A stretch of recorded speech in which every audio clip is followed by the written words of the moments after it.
The Master Tavern Keeper's History of the Old World.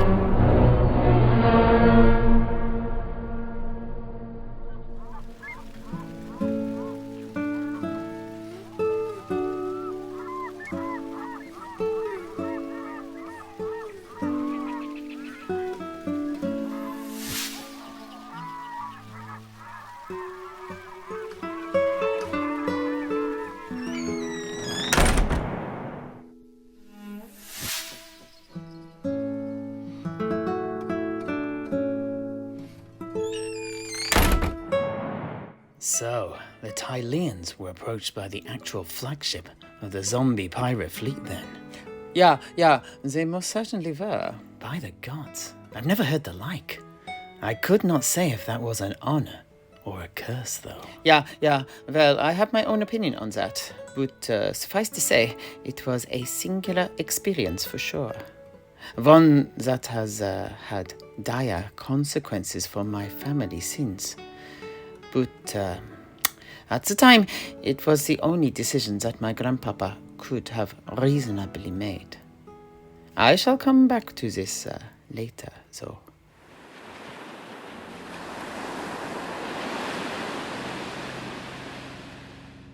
Sowieso, now that the fog bank had disappeared, my grandpapa could clearly see the flagship as it grew closer and closer. The boat still had large, tattered black sails, but my grandpapa could not say whether they were still used to propel the ship forwards, or if they were mere remnants of its former life.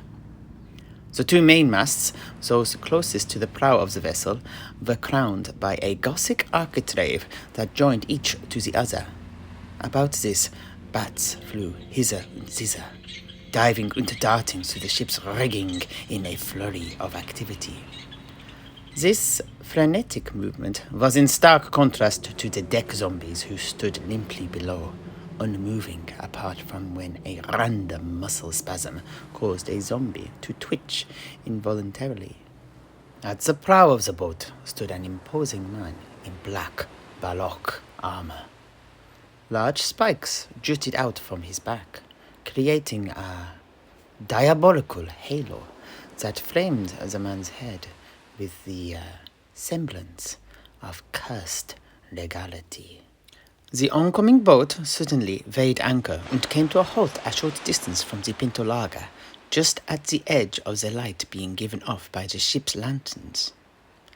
But it was now close enough for the two crews to see each other properly, and a shiver of fear ran through the sailors of the Tilean boat. My grandpapa could now finally make out the features of the opposing captain in detail. His grey hair was long and lank, and his skin was like dried-out parchment. Upon his right eye he wore a black eye patch, but his left eye was still intact and almost seemed to glow red preternaturally in the lantern light. He had a peculiar countenance, at once impenetrable and unknowing, like the masks they wear at parties over in Nemas, but at the same time revealing. For it was not a perfect projection of control. Rather, it was a cracked and fissured version of it, giving telling glimpses behind the facade. Yet, in truth, there was nothing useful to see there. Instead, it only revealed the raw, festering madness of the blighted soul within. Besides the captain, standing guard, were a small number of tall warriors who too were bedecked in mottled armor. The helm of each was wrought in the visage of a skull, framed by a pair of chiropteran wings. But within their deep, dark eye sockets, they too had eyes that glowed red. Each warrior had a large blade sheathed at their waists, but bore their large, vertically kissed shields in poised stillness. Their stillness differed from that of the brainless deck zombies, though. These knights of the ocean's depths were no mere automatons, completely devoid of a will of their own.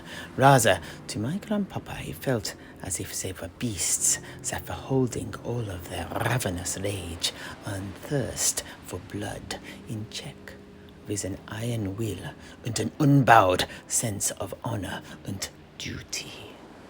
My grandpapa did not fancy their chances if they were boarded by these warriors in particular, and unconsciously raised the musket he was holding to his chest.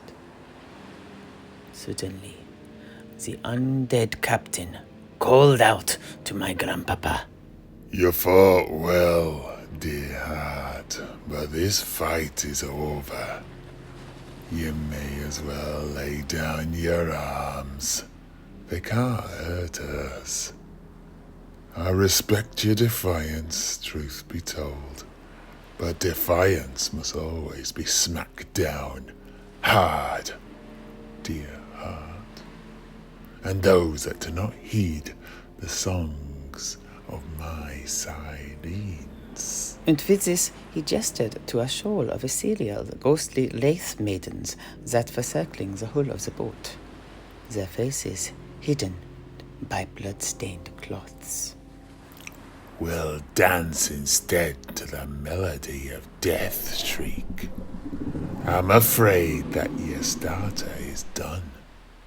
I now serve ye ear-bleeding terror for a main course, and squealing salty death for dessert. Bon appetit, dogs of Tilea. And at this proclamation, a huge beast loomed up behind the captain from the stern of the boat.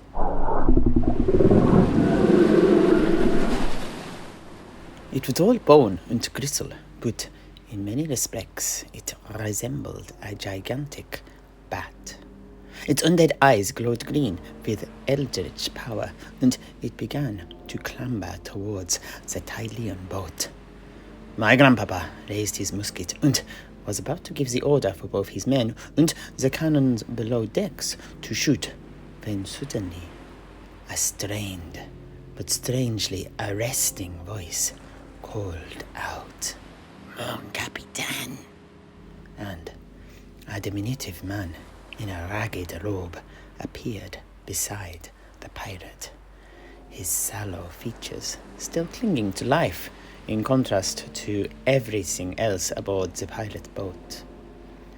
His eyes were bound in tight rags, but he did not move as the blind do, although he did lean heavily on a tall, gnarled staff topped by a green, glowing gem.